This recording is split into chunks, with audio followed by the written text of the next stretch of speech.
कर लेते हैं। मैंने यहाँ पे एक टेबल बनाई है, आप इस टेबल में देख सकते हैं। मैंने यहाँ पे different types of utility functions लिए हैं, उनकी शेप ऑफ आईसी ली है और उनके एमआरएस लिए हैं।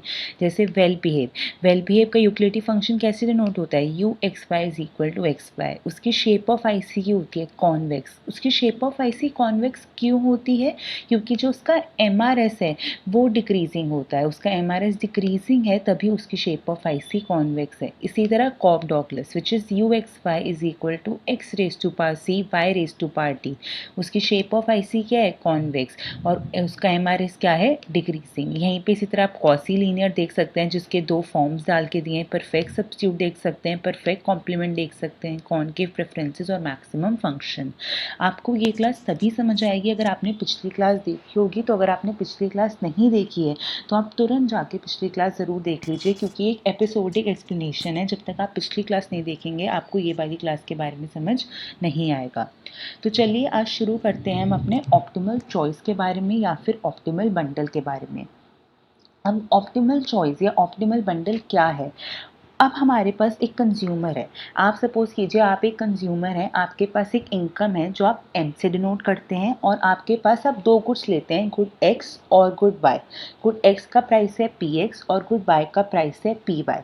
तो आपके पास अब कितनी चीज़ें हो गई, आपके पास एम हो गया, आपके पास पी एक्स हो गया which is the price of good X, आपके पास पी वाई हो गया which is the price of good Y. ये तीनों ही चीज़ें आपके पास हो गई। ये तीनों चीज़ों को मिला के आप कौन से कितने combination of x and Y ले सकते हैं, कितने combination of x and Y ले सकते हैं आप, वो बजट लाइन हमारी क्या करती है, वो बजट लाइन हमारी डिनोट करती है। और अब ये जो एक्स वाई के आप कॉम्बिनेशंस हैं, तो बहुत सारे कॉम्बिनेशन ले सकते हैं। उन सारे कॉम्बिनेशन से आपको एक यूटिलिटी मिल रही होगी। उस यूटिलिटी पे हाईएस्ट यूटिलिटी कौन सी है, वो हमारे पास ऑप्टिमल चॉइस है। मतलब हमारे कंज्यूमर है जिसके पास एक गिवन इनकम है, मतलब उसकी इनकम ऑलरेडी हमारे पास गिवन है, वो कांस्टेंट है, वो एम से डिनोट होती है। वो दो गुड्स खरीदता है, गुड एक्स और गुड वाई। गुड एक्स का प्राइस है price of P X and good Y का प्राइस है पी वाई। वो भी पी एक्स और पी वाई हमारे पास गिवन है। तो एम, पी एक्स और पी वाई को देख के कंज्यूमर एक्स और वाई गुड्स के कुछ कॉम्बिनेशन खरीदता है। वो सारे कॉम्बिनेशन हम बजट लाइन पे रिप्रेजेंट करते हैं। अब वो सारे कॉम्बिनेशन कंज्यूमर को कुछ यूटिलिटी दे रहे होंगे, और उसमें से जो सबसे ज़्यादा यूटिलिटी उसे मिल रही होगी, वो हो मैक्सिमम यूटिलिटी उसे जहाँ से मिल रही होगी, वो हमारी होगी ऑप्टिमल चॉइस या फिर हमारा होगा कंज्यूमर इक्विलिब्रियम।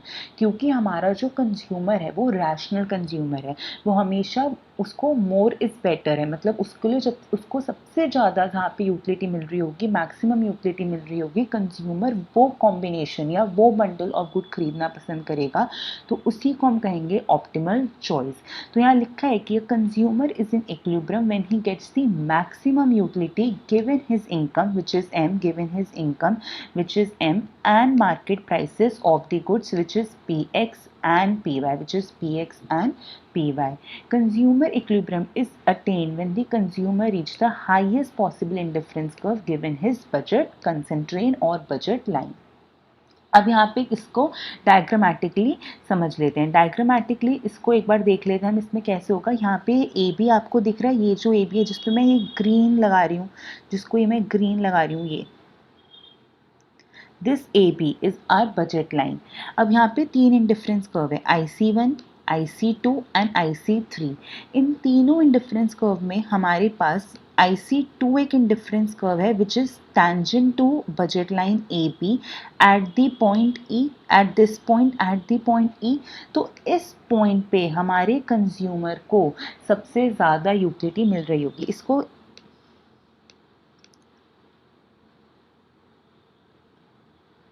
देखिए, अब देखिए इस पे हमने कहा कि अब इस पे IC2 ही क्यों हुआ, IC1 और IC3 क्यों नहीं हुआ।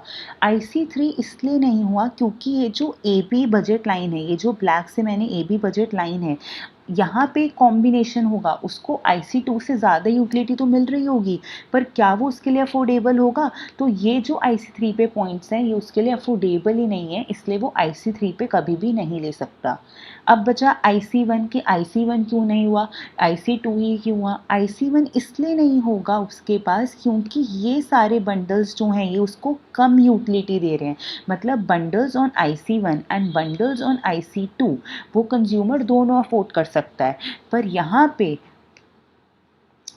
पे उसको कौन से, पर यहाँ पे ये जितने भी बंडल हैं IC1 पे ये सारे उसको क्या दे रहे हैं, उसको कम यूटिलिटी दे रहे हैं, तो उनकी यूटिलिटी कम है तो कहते हैं ना higher level of indifference curve represent the higher level of satisfaction. तो IC1 इसलिए नहीं हुआ और IC2 भी इसलिए, IC3 भी इसलिए नहीं हुआ क्योंकि ये जो इस पे कॉम्बिनेशन हैं, इस इंडिफरेंस कर्व पे जो कॉम्बिनेशन है ये सारे अनअफोर्डेबल हैं, कंज्यूमर इन्हें खरीद ही नहीं सकता। तो कंज्यूमर सिर्फ IC2 पे, ये जो है IC2 इसके कॉम्बिनेशन खरीद सकता है और वो भी ये इस वाले पॉइंट पे। तो ये जो पॉइंट है हमारे पास ई पॉइंट, ये कंज्यूमर इक्विलिब्रियम का पॉइंट है। अब वो कहता है कि optimal choice can be interior optimum और boundary optimum. Interior optimum situation is given by tangency between budget line and indifference curve, where as boundary optimum situation where IC is not tangent to the budget line, it can take place either on X axis और on Y axis. देखिए पहले interior optimum समझते हैं। अभी हमने जो पिछला वाला डायग्राम देखा, पिछले वाले डायग्राम में हमने यही सेम डायग्राम देखा था कि we have three ICs, IC1, IC2 and IC3 and AB is our budget line. IC2 is this, AB is tangent on budget line, कि हमारी जो AB है, हमारी जो budget line है is tangent on IC2 और at point E पे हमारा कंज्यूमर इक्विलिब्रियम या हमारी ऑप्टिमल चॉइस आ रही थी। तो वो सारी ऑप्टिमल चॉइस जो टेंजेंसी क्राइटेरिया के थ्रू पता चलती हैं, किसके थ्रू, टेंजेंसी क्राइटेरिया के थ्रू पता चलती हैं, वो सारी इंटीरियर ऑप्टिमम होती हैं। पर वो सारी ऑप्टिमल चॉइस जो टेंजेंसी क्राइटेरिया के थ्रू पता नहीं चलती हैं वो बाउंड्री ऑप्टिमम होती है। जैसे कि ये वाला केस देखिए, यहाँ पे AE या बजट लाइन है, IC1, IC2 और IC3 इंडिफरेंस कर्व है। जो ऑप्टिमल चॉइस है या जो कंज्यूमर इक्विलिब्रियम का पॉइंट है वो पॉइंट E पे है। तो क्या यहाँ पे IC1 और AE बजट लाइन टेंजेंट है? नहीं है, पर ऑप्टिमल चॉइस तो फिर भी आ रही है, तो वो हमारे पास बाउंड्री ऑप्टिमम हुआ। क्या हुआ हमारे पास? बाउंड्री ऑप्टिमम हुआ। तो मैं कंज्यूमर इक्विलिब्रियम को एक ऑप्टिमल चॉइस या ऑप्टिमल बंडल कहते हैं। वो कहता है कि एक कंज्यूमर है जिसके पास एक इनकम है M और उसके पास कुछ प्राइसेस ऑफ गुड्स हैं PX एंड PY। वो दो गुड्स कंज्यूम करता है, गुड X और गुड Y। गुड X का प्राइस है PX एंड गुड Y का प्राइस है PY। तो इस M, PX और PY से कंज्यूमर कुछ combination of X and Y खरीदता है। वो combination of X and Y consumer को कुछ यूटिलिटी देते हैं और जहाँ पे उसको सबसे ज़्यादा यूटिलिटी मिल रही है वो हमारा ऑप्टिमल चॉइस या ऑप्टिमल बंडल है। ऑप्टिमल चॉइस टेंजेंसी क्राइटेरिया से भी आ सकता है या फिर टेंजेंसी क्राइटेरिया के बिना भी आ सकता है। अगर ऑप्टिमल चॉइस हमें टेंजेंसी क्राइटेरिया के थ्रू मिल रहा है तो वो इंटीरियर ऑप्टिमम है। अगर हमें ऑप्टिमल चॉइस टेंजेंसी क्राइटेरिया के थ्रू नहीं मिल रहा है तो वो बाउंड्री ऑप्टिमम है। तो मैं आशा करती हूँ आपको समझ आ गया होगा। अब हम बात करते हैं कि अगर हमें न्यूमेरिकल सॉल्व करने हो तो हम कैसे न्यूमेरिकल सॉल्व करेंगे। अब देखिए अगर मैं इस टेबल पे हम देखें तो इस टेबल पे हमारे पास मैंने यहाँ पे यूटिलिटी फंक्शंस जब लिखे थे तो यूटिलिटी फंक्शंस के यहाँ पे यूटिलिटी फंक्शन था जैसे well behave, Cobb Douglas, quasi linear, उनके शेप ऑफ आईसीज भी लिखी थी।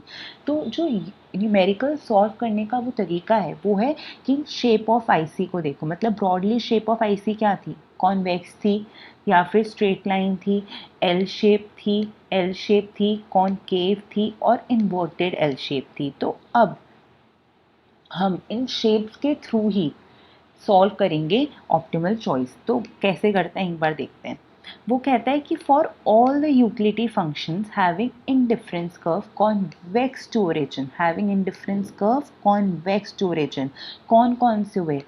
Well behave, Cobb-Douglas and Cauchy-Linear have a optimal choice or optimal bundle at a point where budget line is tangent to indifference curve। मतलब जो well behave, जो Cobb-Douglas और जो Cauchy-Linear है वो कौन सा क्राइटेरिया फॉलो कर रहे हैं, वो टेंजेंसी का क्राइटेरिया फॉलो कर रहे हैं। वो कौन सा क्राइटेरिया फॉलो कर रहे हैं, टेंजेंसी का क्राइटेरिया फॉलो कर रहे हैं। और अगर वो टेंजेंसी का क्राइटेरिया फॉलो कर रहे हैं और ऑप्टिमल चॉइस निकाल रहे हैं तो हमारे पास कौन सा ऑप्टिमम होगा, ये इंटीरियर ऑप्टिमम होगा।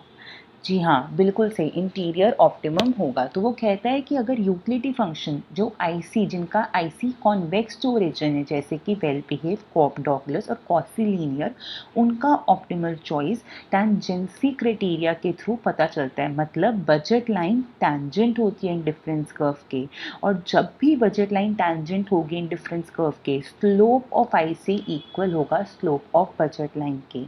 स्लोप ऑफ आईसी क्या है, MRS, and slope of budget line क्या है, price ratio, which is PX by PY। मतलब MRS is equal to PX by PY। तो हमें इतना समझ आया कि tangency implies MRS is equal to PX by PY। Tangency का मतलब क्या है कि बजट लाइन टेंजेंट है इंडिफरेंस कर्व के। अगर मैं ये वाला डायग्राम देखूं तो इस पॉइंट पे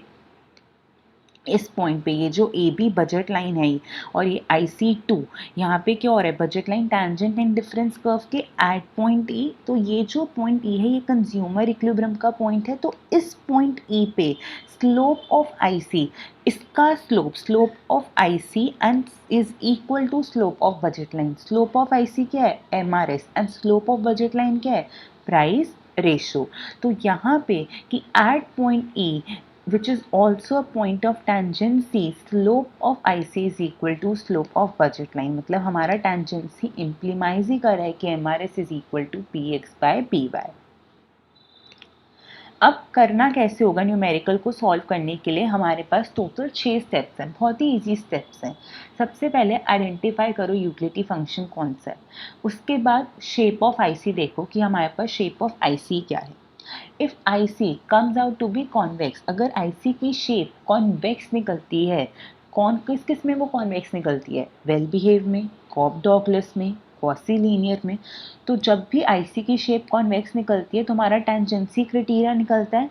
टेंजेंसी क्राइटेरिया अभी मैंने बताया है, टेंजेंसी क्राइटेरिया क्या इम्प्लीमाई करता है कि MRS is equal to price ratio. कैसे इम्प्लीमाई करता है, क्योंकि टेंजेंसी का मतलब है बजट लाइन टेंजेंट है इंडिफरेंस कर्व को, और जब भी बजट लाइन टेंजेंट होती है इंडिफरेंस कर्व को, slope of budget line is equal to slope of IC, which means MRS is equal to price ratio. तो हमारे पास एक ये इक्वेशन, यहाँ तक स्टेप 4 आ जाएगा। उसके बाद स्टेप 4 से हम एक इक्वेशन फाइंड करेंगे जो हम सब्स्टिट्यूट करेंगे in the equation of budget line, which is PX into x plus PY into Y is equal to M। ये बहुत ही बेसिक है, ये आपने क्लास 12 में पढ़ा होगा, इक्वेशन ऑफ बजट लाइन। इसको सॉल्व कर लेंगे और हमारे पास x एंड y की वैल्यू आ जाएंगी और वही हमारी ऑप्टिमल चॉइस होगी। तो सबसे पहले हमेशा आइडेंटिफाई करना है यूटिलिटी फंक्शन कौन सा है, क्योंकि हमारे पास 8 यूटिलिटी फंक्शन है। वो वेल बिहेव हो सकता है, वो कॉब-डॉगलस हो सकता है, वो परफेक्ट सब्स्टिट्यूट हो सकता है, परफेक्ट कॉम्प्लीमेंट हो सकता है, कुछ भी हो सकता है। उसी के बेसिस पे उसकी शेप डिसाइड हो सकती है IC की। अब IC की जो शेप है अगर वो कॉन्वेक्स आती है तो हमें टेंजेंसी क्राइटेरिया लगाना है। टेंजेंसी क्राइटेरिया का मतलब क्या है कि slope of IC is equal to slope of budget line, that is MRS is equal to PX by PY। इसको सॉल्व करके हमारे पास एक इक्वेशन आ जाएगी, वो इक्वेशन को हम बजट लाइन की इक्वेशन में डाल देंगे और फिर उसको सॉल्व करके हम x और y की वैल्यूज निकाल लेंगे। एक क्वेश्चन करते हैं। अब हमारे पास था कि अब जैसे numerical example of well behave utility function, paper में आपको ऐसे नहीं दे रखा होगा कि आपको well behave utility function given है, नहीं, आपको सिर्फ ऐसे दे रखा होगा कि Ram has a utility function UXY is equal to XY, find optimal choice when price of good X is 10 and price of good Y is 20, his income is 600। तो आपको खुद आइडेंटिफाई करना है कि वो यूटिलिटी फंक्शन कौन सा है। ये फर्स्ट स्टेप भी था हमारा क्वेश्चन को सॉल्व करने का। तो अब सबसे पहले मैंने अंडरलाइन कर दिया कि मेरे को ये यूटिलिटी फंक्शन दे रखा है, ये क्वेश्चन में इस्तेमाल होगा सॉल्व करने के लिए। प्राइस ऑफ गुड एक्स इस्तेमाल होगा, प्राइस ऑफ गुड वाई इस्तेमाल होगा और उसकी इनकम इस्तेमाल होगी। ये चारों चीज़ों को मैंने अंडरलाइन कर दिया। फिर मैंने फर्स्ट स्टेप लगाया, आइडेंटिफाई करा इस यूटिलिटी फंक्शन को। वैसे तो ये यहाँ गिवन है कि ये वेल बिहेव है, बट अगर आपने आपने टेबल ध्यान से पढ़ी हो या आपने पिछली क्लास अच्छे से ली हो तो आपको याद होगा कि ये वेल बिहेव यूटिलिटी फंक्शन है। तो हम क्या लगाएंगे, ये हमारे पास हो गया वेल बिहेव यूटिलिटी फंक्शन। उसके बाद हम इसका क्या निकालेंगे, इसकी शेप ऑफ आईसी देखेंगे। तो वेल बिहेव यूटिलिटी फंक्शन की शेप ऑफ आईसी क्या होती है, कॉन्वेक्स होती है। थर्ड स्टेप क्या था कि अगर शेप ऑफ आईसी कॉन्वेक्स आ गई तो टेंजेंसी क्राइटेरिया होगा। फोर्थ स्टेप क्या था, tangency implies M R S is equal to P x by P Y. तो हमको ultimately M R S is equal to P x by P Y चाहिए। तो एम आर एस क्या होगा, जो हम इस फॉर्मूले M U X divided by M U Y से निकाल सकते हैं। अगेन ये पिछली क्लास में पढ़ा था, तो अगर आप लोगों ने ये क्लास देख रहे हैं और आपने पिछली क्लास देखी है, नहीं देखी है, तो आपको समझ नहीं आएगा। ये एपिसोडिक एक्सप्लेनेशन है, आपको पिछली क्लास देखना इंपॉर्टेंट है, जिससे आप ये क्लास भी अच्छे से समझ सकें। तो एम आर एस निकाल लेंगे which is Y by X, ये मैंने आपको पिछली क्लास में बताया था। और प्राइस रेशो हो गया 10 डिवाइड बाई 20। तो मैंने अब इन दोनों को इक्वेट कर दिया। इक्वेट करके मेरे पास ये इक्वेशन आ गई। इस इक्वेशन को मुझे सब्स्टिट्यूट करना था इक्वेशन ऑफ बजट लाइन में। लिखा है ना, put equation 1 in equation of budget line. फिर बजट लाइन की इक्वेशन ये होती थी मेरे पास, मैंने पी की एक्स की जगह डाला, प्राइस ऑफ गुड एक्स की जगह डाला 10, एक्स की जगह डाला यहाँ से 2y, एक्स की जगह डाला 2y plus price of y, price of good y is 20, y को ऐसे ही रहने दिया एंड m 600। इस पूरे को सॉल्व करा तो मेरे पास यहाँ से जो y की वैल्यू है वो 15 आ गई। ये नॉर्मल से न्यूमेरिकल है जो हमने बहुत बचपन में पढ़ा था, तो ये आप कर लेंगे। तो यहाँ से y की वैल्यू आ गई 15। अब इस y की वैल्यू को, इस 15 को हम इस इक्वेशन में डाल सकते हैं फिर से x1 में, to get the value of x। तो x is equal to 2y, तो x is equal to 2 into 15 which means x is equal to 30। तो यहाँ से x किसके इक्वल आ गया, 30 के इक्वल आ गया। तो देयरफॉर ऑप्टिमल चॉइस क्या हो गई, 30,15। तो हमारे पास ये ऑप्टिमल चॉइस हो गई। हमने कुछ नहीं किया, हमने बस वही 6 स्टेप फॉलो किए। हमने सबसे पहले आइडेंटिफाई करा यूटिलिटी फंक्शन कौन सा है, फिर उसके बाद हमने शेप ऑफ आईसी देखी वो कौन सी है। अगर वो कॉन्वेक्स आ रही थी तो हमने टेंजेंसी क्राइटेरिया लगाया। Tangency implies that M R S is equal to price ratio, मैंने उसको यहाँ पे लगाया कि M R S is equal to price ratio, ये मैंने करा। इससे एक इक्वेशन आ गई, इक्वेशन 1 जो दे रखी है इसको मैंने सब्स्टिट्यूट करा इक्वेशन ऑफ बजट लाइन पे, और इसको सॉल्व करके मेरे पास y की वैल्यू आ गई और यहीं से मेरी ऑप्टिमल चॉइस आ गई। तो ये बस एक नॉर्मल सा आंसर मैंने निकाल दिया। अब वो कहता है कि एक न कभी कभार क्वेश्चन में यूटिलिटी भी पूछ ली जाती है। ये बहुत ही रेयरली पूछी जाती है, इसकी एज सच कोई इसके मार्क्स नहीं लगते, बट कभी कभार 1 मार्क्स के लिए या 2 मार्क्स के लिए क्वेश्चन पूछ ली जाती है कि ये ऑप्टिमल चॉइस है तो इसे कितनी यूटिलिटी मिल रही होगी। कुछ नहीं करना, इस x और y की वैल्यू को सीधा यूटिलिटी फंक्शन में सब्स्टिट्यूट कर दो। सीधा क्या कर दो, यूटिलिटी फंक्शन में सब्स्टिट्यूट कर दो बस, और कुछ नहीं करना है। हमें ऑप्टिमल चॉइस दे रखी है और हमें यूटिलिटी पूछी निकालने के लिए, तो सीधा इस x की y की वैल्यू को हम यूटिलिटी फंक्शन में सब्स्टिट्यूट कर देंगे और वहाँ से यूटिलिटी निकाल लेंगे। चलिए अब आगे बढ़ते हैं। अब Ram has a utility function uxy is equal to x square y cube. Find optimal choice when price of good x is 2 and price of good y is 1. His income is 100. तो सबसे पहले वही 6 step लगाएंगे कि हम सबसे पहले ये यूटिलिटी फंक्शन को आइडेंटिफाई करेंगे कि वो कौन सा है, और हम उसके बाद उसकी शेप देखेंगे। तो U x Y is equal to X square Y cube कौन सा यूटिलिटी फंक्शन है। अगर आपको टेबल याद हो तो टेबल में मैंने आपको टेबल देखो, टेबल में आपको कौन सा लग रहा है, वो कौन सा हो सकता है। टेबल में अगर मैं देखूं तो टेबल में वो कौन सा लग रहा है, कॉसी लीनियर नहीं होगा, परफेक्ट सब्स्टिट्यूट नहीं होगा, परफेक्ट कॉम्प्लीमेंट नहीं होगा, कॉनकेव प्रेफरेंसेस नहीं है, मैक्सिमम फंक्शन नहीं है, वेल बिहेव और कॉप डॉगलेस में कुछ हो सकता है। वेल बिहेव में सिर्फ एक्स वाई होना चाहिए, वहाँ पे क्या है एक्स स्क्वायर वाई क्यूब, तो कॉप डॉगलेस बन रहा है, तो वो कौन सा हुआ, वो कॉप डॉगलेस हुआ। और यहाँ पे गिवन भी था कि वो कॉप डॉगलेस यूटिलिटी फंक्शन है। पेपर में अगेन ये नहीं लिखा आएगा कि वो कॉप डॉगलेस यूटिलिटी फंक्शन है या नहीं, पेपर में सिर्फ ये गिवन होगा कि आपके पास एक यूटिलिटी फंक्शन है, प्राइस ऑफ गुड एक्स है, प्राइस ऑफ गुड वाई है, इनकम है, इसकी ऑप्टिमल चॉइस बताओ।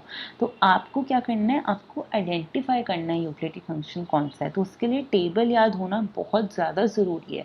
हर एक फंक्शन का मैथमेटिकल रिप्रेजेंटेशन आपको याद होना बहुत ज़्यादा ज़रूरी है। तो राम का यूटिलिटी फंक्शन ये है, तो पता चल गया ये कॉप डॉगलेस है। तो फर्स्ट स्टेप तो हो गया identify the utility function. Second, उसकी शेप ऑफ आईसी देखो। तो कॉप डॉगलेस की शेप क्या होती है, हमेशा कॉन्वेक्स होती है, तो कॉन्वेक्स पता चल गया। थर्ड स्टेप क्या कहता था कि अगर शेप कॉन्वेक्स है तो टेंजेंसी क्राइटेरिया लगेगी, तो इसमें भी अब टेंजेंसी क्राइटेरिया लगेगा। फोर्थ स्टेप क्या कहता है कि tangency criteria implies MRS is equal to price ratio, तो ये फोर्थ स्टेप करेंगे। तो मतलब हमें क्या करना है, हमें M R S is equal to price ratio, मतलब यहाँ तक हमें फोर्थ स्टेप करना है कि M R S is equal to price ratio. M R S निकाला इस अगेन इस फॉर्मूले से M U X by M U Y से, तो वो आ गया 2y बाई 3x, और पी एक्स और पी वाई क्या है, पी एक्स है 2 और प्राइस ऑफ गुड बाई क्या है 1, तो प्राइस रेशो क्या हो गया 2 डिवाइडेड बाई 1। इसको सॉल्व करके एक इक्वेशन आ गई y is equal to 3x, और उस इक्वेशन को मैंने इक्वेशन ऑफ बजट लाइन में डाल दिया। डाल के मेरे पास x की वैल्यू आ गई, और उस x की वैल्यू को मैंने फिर से वापस से इक्वेशन में डाला to get the value of y, और वहाँ से मेरे पास ऑप्टिमल चॉइस आ गई। बस नॉर्मल सा वही 6 स्टेप लगाए और ईजिली आंसर हो गया। अगर फिर से यूटिलिटी पूछी जाती तो इस ऑप्टिमल चॉइस को इस यूटिलिटी फंक्शन में मैं डाल देती टू गेट द यूटिलिटी। तो आशा करती हूँ आपको समझ आ रहा होगा। अब आगे बढ़ते हैं। अब अभी तक तो हमने एक पूरे तरीके से प्रॉपर वो 6 स्टेप लगा के सॉल्व किया है, बट अब हम वेल बिहेव और कॉप डॉगलेस के लिए हमारे पास एक फॉर्मूला है जो हम कहीं भी लगाएं वो सही बैठेगा।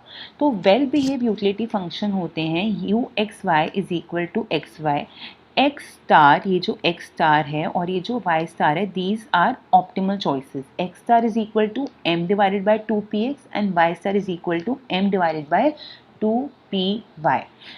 m क्या है, इनकम, px क्या है, price of good x, m again income and py is price of good y। तो x क्या होगा, income divided by 2px, y star क्या होगा, m डिवाइडेड बाय 2py। इसको एक बार देखिए, हम प्रूव भी कर सकते हैं। हमारे पास हमें x निकालना था, x क्या आ रहा था, अगर फॉर्मूले से हम लगाएंगे तो हमने पूरा सॉल्व किया है, हमें वे फॉर्मूले को चेक करना है। फॉर्मूला था x is equal to m divided by 2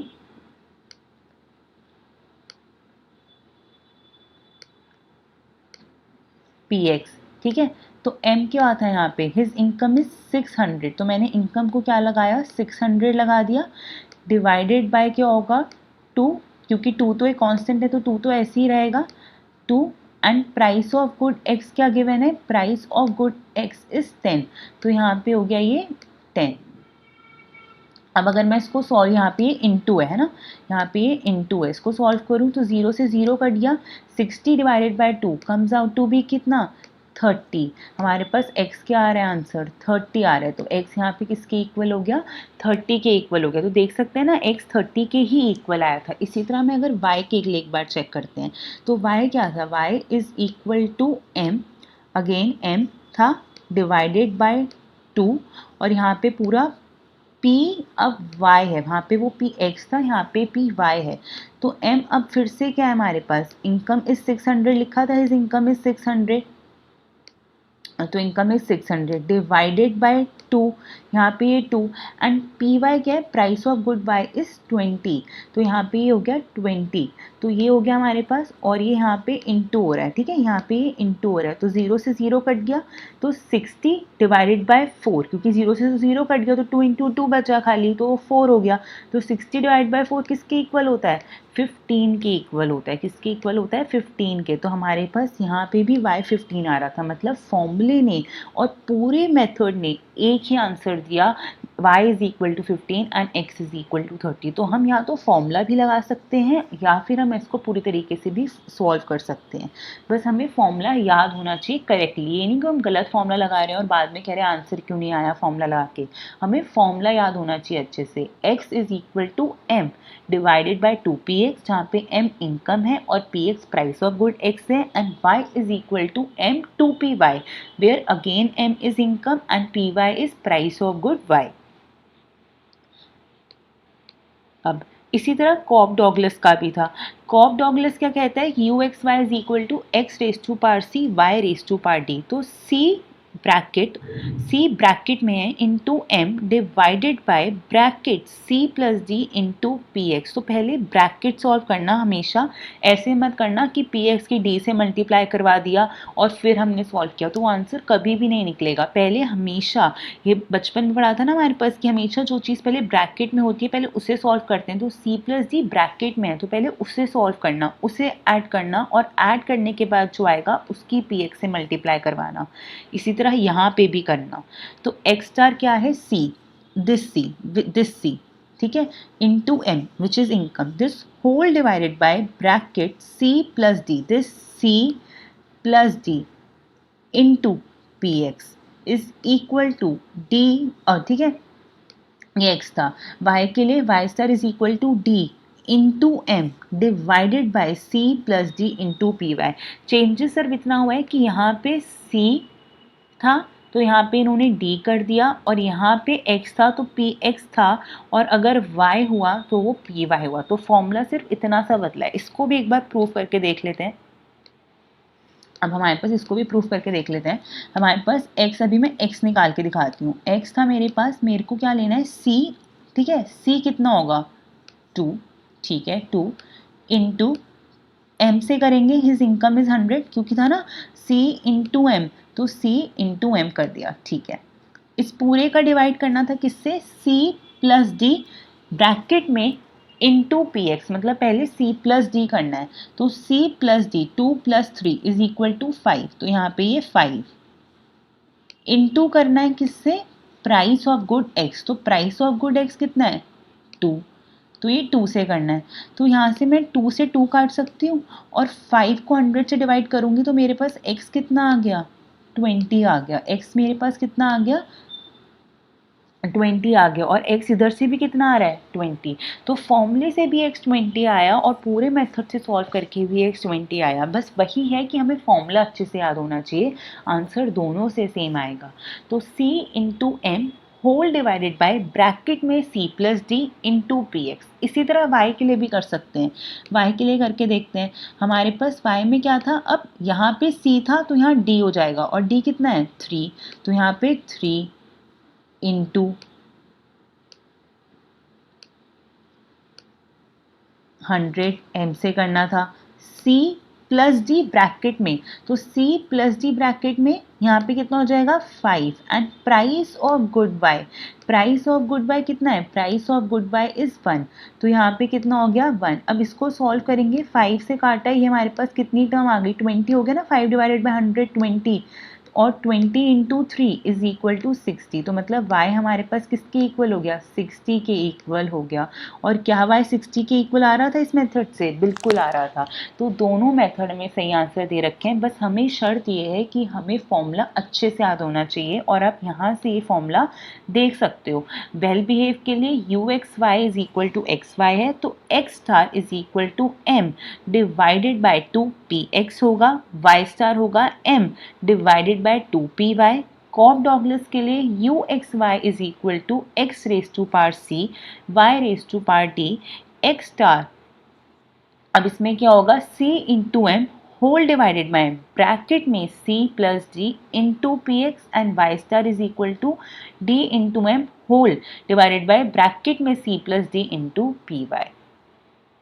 अब यहाँ पे एक एग्जाम्पल दे रखा है कॉप डॉगलस फंक्शन का ही, कि Ram has a utility function U x Y is equal to this way find the optimal choice when price of good x is 5 and price of good Y is 5, his income is 100। तो corp Douglas function का हमने यहाँ पे फॉर्मूले से solve किया है, ये आपको खुद करना है। मैंने एक एग्जाम्पल दे दी जिससे आपकी ज़्यादा प्रैक्टिस हो सके। अब एक क्वेश्चन आता है कि ये फॉर्मूले डिराइव कैसे हुए, ये फॉर्मूले कैसे डिराइव हुए। तो बस मैंने कुछ नहीं किया है, फॉर्मूले डिराइव तो हुए हैं अभी भी वैसे ही जैसे हम अभी तक क्वेश्चंस करते आ रहे थे। कि हमने सबसे पहले आइडेंटिफाई करा यूटिलिटी फंक्शन, उसके बाद हमने शेप ऑफ आईसी आइडेंटिफाई करी, उसके बाद हमने टेंजेंसी, अगर कॉन्वेक्स है तो टेंजेंसी क्राइटेरिया लगाया, और टेंजेंसी क्राइटेरिया का मतलब slope of IC is equal to slope of budget line, that is MRS is equal to price ratio, और फिर उससे इक्वेशन करके बजट लाइन में डाल दिया। वही करना है बस। अब ये जो प्राइस ऑफ गुड वाई है या ये जो प्राइस ऑफ गुड एक्स है और ये जो इनकम है, अब इसे कांस्टेंट ना लेके एक पी एक्स पी वाई और एन की टर्म्स में डिनोट किया है। मतलब अब इसको सिर्फ और सिर्फ पी एक्स मतलब प्राइस ऑफ गुड एक्स को पी एक्स में ले लिया, प्राइस ऑफ गुड वाई को पी वाई में ले लिया और इनकम को एम में ले लिया। बस इसको ऐसे डिनोट किया है और इसको नॉर्मल तरीके से सॉल्व किया है। अब इसको आप खुद कीजिएगा और ये फॉर्मूले खुद ड्राइव करिएगा, मैंने यहाँ पे दे दिया, और अगर नहीं आता तो आप कमेंट्स में लिख दीजिएगा, मैं अगली बार आपको सॉल्व करके दे दूँगी। चलिए अब हम आगे चलते हैं। अब आता है numerical example of quasi linear utility function. Ram has a utility function u x y is equal to log x plus 5. Find optimal choice when price of good x is 1 and price of good y is 20. His income is 100. यहाँ पे हमारे पास utility function ये given है log x plus y, price of good x given है 1, price of good y given है 20 और उसकी income given है 100। यहाँ पर 4 चीज़ें गिवन है जो हमें क्वेश्चन सॉल्व करने में मदद करेंगी, मैंने उनको अंडरलाइन कर दिया। अब वो कह रहे हैं सबसे पहला स्टेप लगाओ, 6 स्टेप थे ना, सबसे पहला स्टेप लगाओ, आइडेंटिफाई करो यूटिलिटी फंक्शन को। तो मैंने आइडेंटिफाई जब करा इस यूटिलिटी फंक्शन को, ये कॉसी लीनियर आया। वैसे तो आप लोग यहाँ से देख के कर सकते हैं, बट पेपर में मैंने हमेशा बताया कि यहाँ पे नहीं आएगा, आपको टेबल याद करनी पड़ेगी। तो यहाँ पे देख के हम यहाँ पे बताएंगे U x Y is equal to log X plus Y, तो ये कॉसी लीनियर यूटिलिटी फंक्शन है। ठीक है, सेकंड स्टेप आइडेंटिफाई करो shape of IC. Quasi linear utility function की आईसी कैसा होता है, कॉन्वेक्स होता है। ठीक है भाई, सेकंड स्टेप भी हो गया। अब थर्ड स्टेप पे चलते हैं कि अगर आईसी कॉन्वेक्स है तो टेंजेंसी क्राइटेरिया लगेगा, तो टेंजेंसी क्राइटेरिया लगा देंगे, इतना पता चल गया। अब फोर्थ स्टेप कहते हैं कि tangency criteria implies MRS is equal to price ratio, तो एमआरएस को प्राइस रेशो के इक्वेट करना है। ठीक है भाई, फिफ्थ स्टेप क्या था कि जब एमआरएस को प्राइस रेशो के इक्वेट करोगे एक इक्वेशन आएगी और उस इक्वेशन को इक्वेशन ऑफ बजट लाइन में डाल देंगे और वहाँ से हमारे ऑप्टिमल चॉइस आ जाएंगे।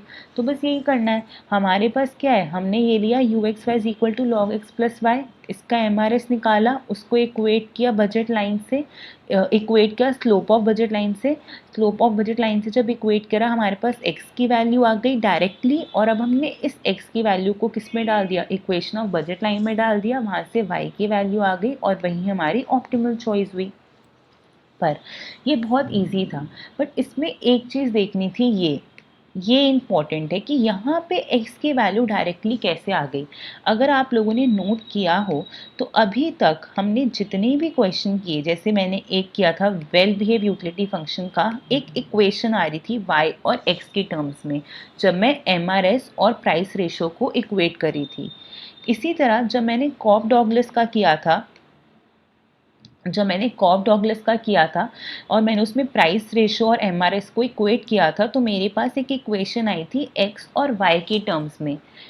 पर अब जब मैं कॉसी लीनियर का कर रही हूँ तो मेरे पास x की वैल्यू डायरेक्टली कैसे आ गई, मेरे पास जब मैंने एमआरएस और प्राइस रेशियो को इक्वेट किया तो मेरे पास एक इक्वेशन क्यों नहीं आई x और y के टर्म में, वो इसलिए नहीं आई क्योंकि कॉसी लीनियर में एक गुड, मैंने बताया था पिछली क्लास में, मैं अभी भी बता देती हूँ, एक गुड नॉन लीनियर होता है और एक दूसरा गुड लीनियर होता है।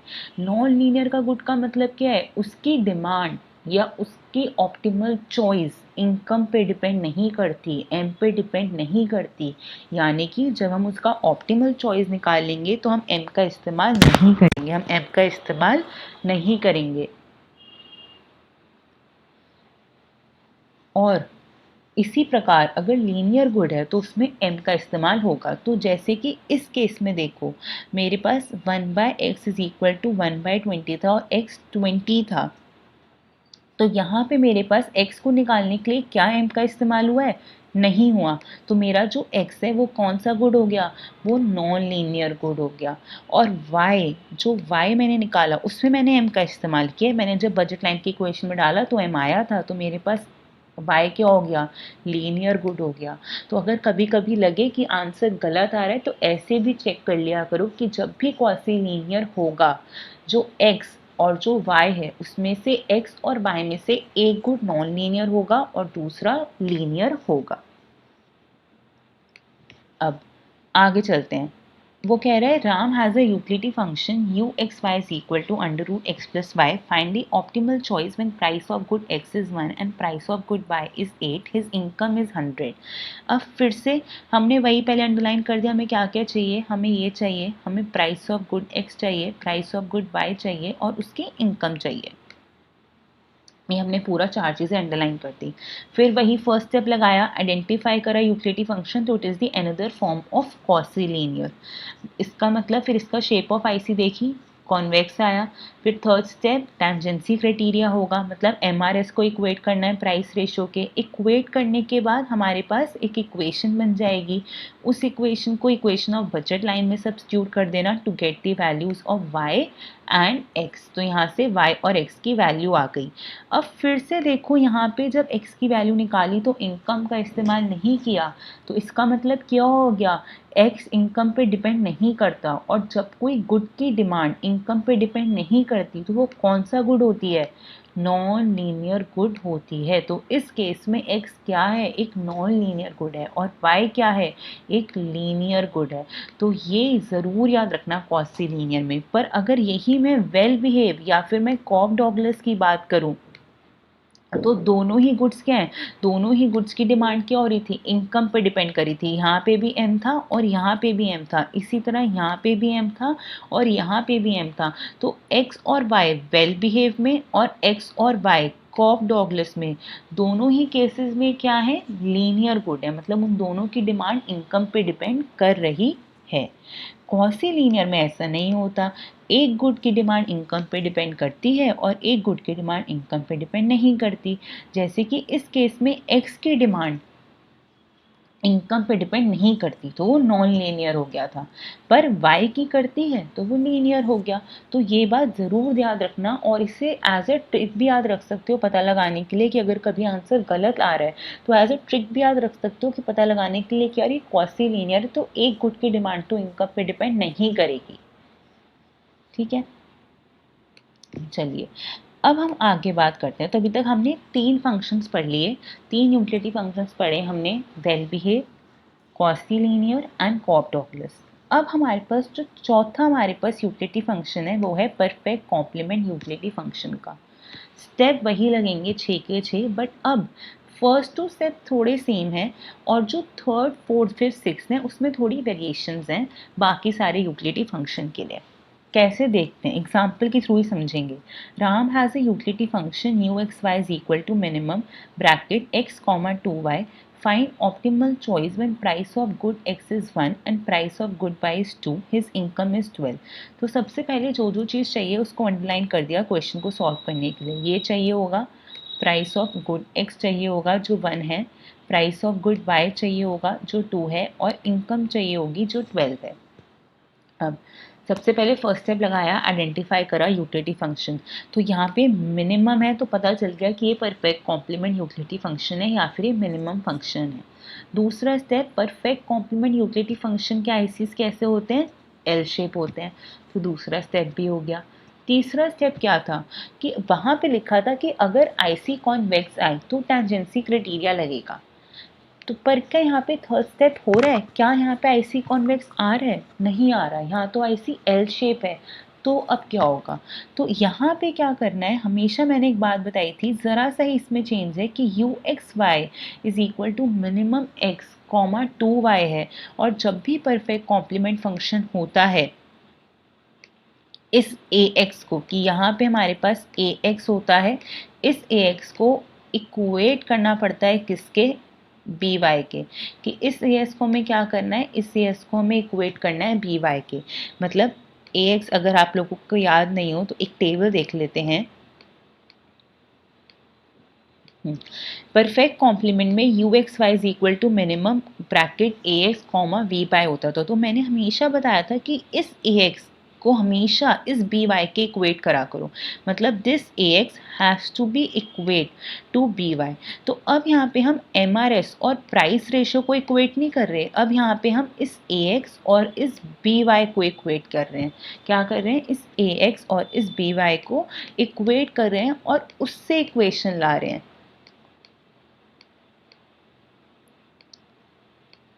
तो हमने क्या करा, हमने इस ए एक्स और बी वाई को इक्वेट किया जो x is equal to 2y आया, और वो इक्वेशन वन हुई जो हमने सब्सिट्यूट करी इक्वेशन ऑफ बजट लाइन में। तो हमारे पास इक्वेशन ऑफ बजट लाइन क्या थी, p x into x plus p y into Y is equal to m. P x मेरे पास क्या है, 1 है, यहाँ से पता चल जाएगा।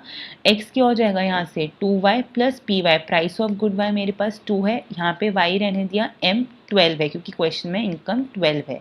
इसको सॉल्व किया, y3 आ गया और यहाँ से x 6 आ गया। कैसे, फिर से इस इक्वेशन को y की वैल्यू को इक्वेशन 1 में डाल दिया, तो यहाँ से x की भी वैल्यू आ गई। तो ऑप्टिमल चॉइस हो गई 6,3 और यूटिलिटी निकाल लिया जो 6 आई, मतलब मिनिमम चाहिए इनका, तो मिनिमम क्या है इनका 6।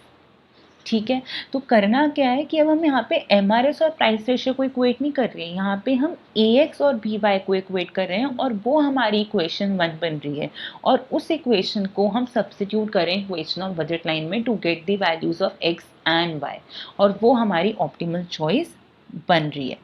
अब हम परफेक्ट कॉम्प्लीमेंट के लिए भी ना एक फॉर्मूला जनरेट कर सकते हैं, और वो ये क्वेश्चन में गिवन है कि minimum a x comma b y का ये फॉर्मूला कि एक्स स्टार और वाई स्टार ये होगा बी ब्रैकेट में into m this whole divided by a bracket में, मतलब ए ब्रैकेट में तो ये टर्म भी ब्रैकेट में, कि ये जो पी एक्स और P x into b divided by a plus p Y, तो ये पूरी टर्म भी यहाँ पे क्या है ब्रैकेट में है। y star is equal to m this whole divided by px into b divided by a plus py। एक बार इसको फॉर्मूले को इस फॉर्मूले को इस्तेमाल करना इस क्वेश्चन को सॉल्व करने के लिए, और देखना दोनों ही केसेस में आंसर सेम आएगा, और फिर मुझे बताना कि ये आंसर सेम आए या नहीं। चलिए अब हम आगे चलते हैं परफेक्ट सब्स्टिट्यूट यूटिलिटी फंक्शन पे। परफेक्ट सब्स्टिट्यूट यूटिलिटी फंक्शन के लिए अभी तक हमने 6 जो स्टेप्स पढ़े वो इसके लिए एप्लीकेबल नहीं होते, क्योंकि परफेक्ट सब्स्टिट्यूट यूटिलिटी फंक्शन है उसके लिए हमारे पास डिफरेंट चीज़ें हैं करने के लिए। क्या करना होगा, हमको स्लोप ऑफ आईसी और स्लोप ऑफ बजट लाइन को कंपेयर करना होगा for perfect substitute utility function. Slope of IC क्या होता है, एमआरएस, और स्लोप ऑफ बजट लाइन क्या होता है, प्राइस रेशो। तो एमआरएस और P x by P Y को हमें कंपेयर करना होगा। अब जब भी हम दो चीज़ों को कंपेयर करते हैं, अगर मेरे पास ए और बी दो चीज़ें हैं और मैं उनको कंपेयर करती हूँ, तो ऐसा होता है या तो ए बड़ा होगा या फिर ए छोटा होगा या फिर ए और बी दोनों ही बराबर के होंगे। तो यही 3 केसेस बनते हैं जब भी मैं दो चीज़ों को कंपेयर करूँगी, कि एक छोटा है तो एक बड़ा होगा या फिर दोनों ही बराबर के होंगे। तो एम आर एस और P x by P Y के साथ भी यही है कि या तो कभी एम आर एस बड़ा होगा P x by P Y से, या फिर कभी एम आर एस छोटा होगा P x by P Y के, या फिर वो दोनों ही M R S equal to P x by P Y, या फिर दोनों ही वो बराबर होंगे। अब पहला केस लेते हैं, जब एम आर एस यानी कि स्लोप ऑफ आई सी बड़ा है स्लोप ऑफ बजट लाइन से, यानी कि एम आर एस बड़ा है p x by P Y से, तो उस केस में कंज्यूमर हमेशा हमेशा सिर्फ और सिर्फ, मैं फिर से बोल रही हूँ, हमेशा सिर्फ और सिर्फ वो गुड एक्स ही कंज्यूम करेगा, और गुड वाई वो कुछ भी कंज्यूम नहीं करेगा। तो मतलब गुड वाई की नंबर ऑफ यूनिट्स कितनी हो गई, 0, और वो अपना सारा पैसा, अपनी सारी इनकम सिर्फ और सिर्फ गुड एक्स पे ही खरीद रहा है। देखो m divided by p x कैसे आया, आप समझो कि आप राम हो और आपके पास 100 रुपये, ठीक है, आपकी मम्मी ने आपको 100 रुपीज़ दिए और आपने सोचा कि आपकी मंथली इनकम हो गई, आपने सोचा कि मैं इससे अब टॉफ़ीज़ लूँगा। तो आपने कहा कि टॉफ़ीज़ एक तरीके से वो गुड एग्स हो गई और टॉफ़ीज़ का प्राइस क्या है, 5 रुपीज़ है पर टॉफ़ी का प्राइस। आपने सोचा कि ये जो 5 रुपीज़ हैं, जो मैं पूरे 100 रुपीज़ हैं, ये अपने सिर्फ़ और सिर्फ टॉफ़ीज़ पे खर्च करूँगा, तो कितनी नंबर ऑफ़ टॉफ़ीज़ आ जाएँगी, 100 डिवाइडेड बाय 5 व्हिच मीन्स 20। तो 20 टॉफ़ीज़ आ जाएँगी ना टोटल। जब इस पूरे अपनी इनकम, इस पूरे 100 रुपीज़ को 5 रुपए की टॉफ़ी पे खर्च कर दोगे तो 20 नंबर ऑफ़ टॉफ़ीज़ ले सकते हो। तो वही है ये m divided by p x. m क्या था यहाँ पे, इनकम जो 100 रुपीज़ थी, और पी एक्स क्या है, प्राइस ऑफ टॉफ़ी जो यहाँ पे 5 रुपीज़ था। तो यहाँ से मैक्सिमम क्या आ गया, x आ गया, कि इतना हम x खरीद सकते हैं by spending my whole income only on x।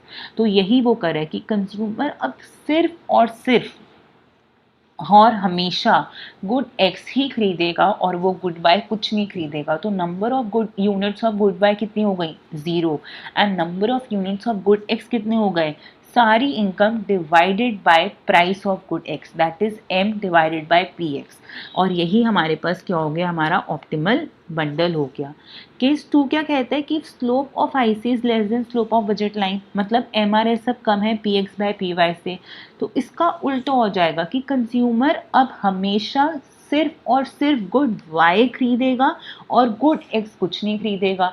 तो गुड एक्स की नंबर ऑफ यूनिट्स कितनी हो गई, 0, और गुड बाय वो सारा खरीद रहा है। तो income divided by price of y. तो ऑप्टिमल बंडल क्या हो गया, 0, m divided by P Y. तो ये ऑप्टिमल बंडल हो गया। समझ आ रहा है? मतलब पहला केस में हमने एमआरएस और हमने प्राइस रेशो को कंपेयर किया, तो टोटल 3 केसेस आए कि एमआरएस ज़्यादा है, एमआरएस कम है और एमआरएस इक्वल है प्राइस रेशो के। एमआरएस जब ज़्यादा होता है प्राइस रेशो से तो कंज्यूमर हमेशा सिर्फ और सिर्फ गुड एक्स खरीदता है और गुड बाय कुछ भी नहीं खरीदता। तो number of units of good y कितनी हो जाएंगी, 0, क्योंकि वो गुड बाय कुछ भी नहीं खरीद रहा। और number of units of good x क्या हो जाएंगी कि वो अपनी सारी इनकम एक्स पे लौटा रहा है। तो m divided by p x. Case 2 क्या था कि अब एमआरएस कम है प्राइस रेशो से, तो कंज्यूमर अब सिर्फ और सिर्फ और हमेशा गुड वाई खरीदेगा और गुड एक्स को वो कुछ भी नहीं खरीदेगा। तो अब वो गुड एक्स को कुछ नहीं खरीद रहा है, तो number of units of good x क्या हो जाएंगी, 0, and number of units of good y क्या हो जाएंगी, m divided by P y. इसी तरह केस 3 आता है जिसमें स्लोप ऑफ आईसी इक्वल है स्लोप ऑफ बजट लाइन की, कि MRS is equal to P x divided by P y. इसका मतलब क्या है कि consumer will only consume both the goods. तो इस केस में कंज्यूमर दोनों ही गुड्स खरीदेगा, कंज्यूमर एक्स भी लेगा और कंज्यूमर वाई भी लेगा। अब एक्स वो कितना लेगा, any quantity between 0 to m by p x. यहाँ पे जब मैं 0 to m by p x p बोल रही हूँ तो ये जो 0 और ये जो m बाय पी एक्स है ये क्लोज इंटरवल में, मतलब वो 0 क्वांटिटी ऑफ गुड एक्स भी खरीद सकता है या वो full quantity of good x भी खरीद सकता है या उनके बीच का भी खरीद सकता है। इसी तरह गुड बाय का भी any quantity between 0 to m divided by P y, ये भी क्लोज इंटरवल में है। अब इसको और अच्छे तरीके से समझने के लिए क्वेश्चन करते हैं। वो कहता है कि Ram has a utility function u x Y is equal to x plus 3y, find optimal choice when price of good x is 1 and price of good Y is 2, his income is 8। तो हमारे पास क्या क्या given है कि राम का utility function x plus 3y given है, price of good x given है 1, price of good Y given है 2 और इनकम गिवन है 8। हमने सबसे पहले क्या किया, हमने ये देखा कि कौन सा यूटिलिटी फंक्शन था, परफेक्ट सब्स्टिट्यूट यूटिलिटी फंक्शन है ना, ए एक्स प्लस बी वाई की फॉर्म का है तो वो परफेक्ट सब्स्टिट्यूट यूटिलिटी फंक्शन हुआ। अब उसका निकालने के लिए हमें कंपेयर करना है एमआरएस को और प्राइस रेशो को। एमआरएस निकाला तो यहाँ से वो 1/3 आया, प्राइस रेशो निकाला तो यहाँ से वो हाफ आया। इन दोनों को कंपेयर करा तो पता चला कि एमआरएस कम है और प्राइस रेशो ज़्यादा है। तो जब एमआरएस कम होता है, प्राइस रेशो ज़्यादा होता है, तो कंज्यूमर हमेशा सिर्फ और सिर्फ गुड वाई कंज्यूम करता है और गुड एक्स को वो कुछ भी नहीं लेता। तो number of units of good x कितनी हो जाएंगी, 0, और गुड बाय पे वो अपनी सारी इनकम स्पेंड कर रहा है। तो m divided by P y, m उसका 8 था, divided by P y price of good y 2 था, तो 8 डिवाइडेड बाय 4। तो ऑप्टिमल चॉइस क्या आ गई, 0, 4। है ना, ये केस 2 इम्प्लीमाई कर रहा है। तो बस हमें इतना करना है, हमें हमेशा एमआरएस और प्राइस रेशो को कंपेयर करना है, देखना है कि कौन सा केस बन रहा है और जो केस बन रहा है उसके हिसाब से ऑप्टिमल बंडल निकाल देना है बस, और कुछ नहीं करना है इसमें। अब हम चलते हैं अपने सेकेंड लास्ट यूटिलिटी फंक्शन पे, जो है कॉनकेव प्रेफरेंसेस। अब देखो, कॉनकेव प्रेफरेंसेस और मैक्सिमम यूटिलिटी फंक्शन दोनों का जो सॉल्विंग का तरीका है वो बिल्कुल सेम है, दोनों का ही सेम वे है to find the optimal bundle. दोनों ही केसेस पे कॉर्नर सॉल्यूशन आता है, जिसका मतलब है consumer will consume either only good x और ओनली गुड वाई। मतलब या तो वो गुड एक्स कंज्यूम करेगा या वो गुड वाई कंज्यूम करेगा, वो कभी भी बोथ द गुड्स कंज्यूम नहीं करेगा। अगर जैसे कि हमारे पास कभी कभी जब हम एंट्रेंस देते हैं एमए इकोनॉमिक्स के या डीएससी का, जब हम एंट्रेंस देते हैं तो जो पेपर होता है ना, उसमें एक बार एक आपको कॉनकेव प्रेफरेंसेस या मैक्सिमम फंक्शन का एक केस दे रखा होता है, यूटिलिटी फंक्शन दे रखा होता है, और उससे आप जब उसको सॉल्व करते हैं तो दो केसेस बनते हैं और दोनों ही आपको सेम यूटिलिटी दे रखी होती है। तो चार ऑप्शंस में से ना एक ऑप्शन भी होता है बोथ एक्स एंड वाई। तो मोस्टली बच्चे क्या करते हैं, बोथ एक्स एंड वाई पे टिक कर देते हैं क्योंकि दोनों यूटिलिटी सेम है, वो तो इनडिफरेंट हो गया। पर ऐसा नहीं होता। जब भी कॉनकेव प्रेफरेंसेस या मैक्सिमम यूटिलिटी फंक्शन आए, कंज्यूमर कभी भी both goods x and y पे टिक नहीं करेगा, कभी भी both goods and x and y नहीं लेगा। वो हमेशा या तो ओनली एक्स लेगा या ओनली वाई लेगा या फिर ईदर एक्स और वाई ये लेगा। इन तीनों में से कोई हमारा एक आंसर होगा, कभी भी बोथ एक्स एंड वाई हमारा आंसर नहीं हो सकता। Both x and y answer था परफेक्ट सब्स्टिट्यूट के थर्ड केस में, जब एमआरएस इक्वल था प्राइस रेशो के। But for concave preferences and maximum utility function, we have only three answers. तीन ही possible answers हैं, या तो only x, या तो only y, या फिर either x और y। इससे ज़्यादा और कोई आंसर नहीं है। ठीक है, अब इसको एक न्यूमेरिकल के थ्रू समझते हैं। वो कह रहे हैं Ram has a utility function U x Y is equal to X square plus Y square. Price of good X दे रखा है 5, प्राइस ऑफ गुड वाई दे रखा है 10 और इनकम दे रखी है 100। हमें पता है कि ये कौन सा यूटिलिटी फंक्शन है, ये कॉनकेव प्रेफरेंसेस यूटिलिटी फंक्शन है। तो जब भी कॉनकेव प्रेफरेंसेस यूटिलिटी फंक्शन हो या जब भी मैक्सिमम यूटिलिटी फंक्शन हो, हमेशा दो केस बना लो, केस 1 एंड केस 2। केस 1, जब consumer only x and no y consume कर रहा है, तो ओनली एक्स है तो m by p x optimal एक एक्स स्टार की वैल्यू होगी और वाई स्टार 0 होगा, ये ऑप्टिमल बंडल होगा। और दूसरा केस जब इसका अपोजिट कि when consumer consumes no x and only y is consumed, तो अब नो एक्स मतलब एक्स स्टार 0 है and only y that is m divided by p y ये है। तो ये ऑप्टिमल बंडल होगा।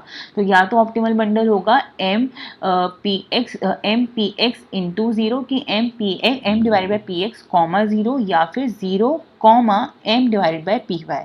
तो यहाँ से मेरे पास न्यूमेरिकली जब वैल्यू सब्सटीट्यूट करी दोनों बंडल्स में, तो एक आ गया 20,0 और एक आ गया 0,10। अब इस 20,0 को मैंने वापस से यूटिलिटी फंक्शन में डाल दिया टू गेट दी यूटिलिटी। तो यहाँ से यूटिलिटी आ गई। मैंने इस 0,10 को भी क्या करा, वापस से यूटिलिटी फंक्शन में डाल दिया टू गेट द यूटिलिटी। तो यहाँ से भी यूटिलिटी आ गई। अब मैंने कहा कि 20 से मुझे 400 यूटिलिटी मिल रही है और 0,10 से मुझे 100 यूटिलिटी मिल रही है। तो यूटिलिटी कहाँ ज़्यादा है, 400 ज़्यादा है या 100 ज़्यादा है? 400 ज़्यादा है। तो इसका मतलब क्या है, कंज्यूमर ये वाला बंडल कंज्यूम करेगा क्योंकि उसे यहाँ से ज़्यादा यूटिलिटी मिल रही है। तो consumer is getting more utility bye consuming only x and no Y, that is case 1। Therefore optimal bundle will be 20,0। तो हमारा जो ऑप्टिमल बंडल है वो 20,0 हो जाएगा। अब इसी तरह ना इसमें एक चीज़ थी, देखो अब अगर मैं यहाँ पे लिख देती कि यहाँ से भी मुझे 400 यूटिलिटी मिल रही है और यहाँ से भी मुझे 400 यूटिलिटी मिल रही है, तो यहाँ से दोनों को सेम लेवल ऑफ यूटिलिटी मिल रही है, तो उस केस में आंसर कैसा होता? तो उस केस में आंसर होता ईदर एक्स और y, not both x and y, it's either x और y। मतलब यहाँ लिखा है कि when utility in both the cases same, then consumer will consume either good x or good y। अब हम आगे चलते हैं। अब हम मैक्सिमम फंक्शन की बात करते हैं। मैक्सिमम फंक्शन का तरीका बिल्कुल सेम है कॉनकेव प्रेफरेंसेस की तरह। उसमें भी दो केस बनाना कि जब एक बार कंज्यूमर एक्स कंज्यूम कर रहा है और वाई कंज्यूम नहीं कर रहा, और दूसरा केस जब कंज्यूमर सिर्फ और सिर्फ वाई कंज्यूम कर रहा है और एक्स कंज्यूम नहीं कर रहा। दोनों से ऑप्टिमल बंडल आ जाएगा, दोनों से यूटिलिटी निकाल लेंगे, जिसमें ज़्यादा यूटिलिटी होगी वो कंज्यूमर वो वाला केस लेना पसंद करेगा और वही हमारा ऑप्टिमल बंडल होगा। और अगर दोनों ही केसेस में यूटिलिटी सेम आ रही है तो आंसर होगा consumer will either consume good x और good Y, not both goods x and Y. और इसी के साथ हमारा आज का लेक्चर ख़त्म होता है। आशा करती हूँ आप सबको समझ आया होगा। Thank you.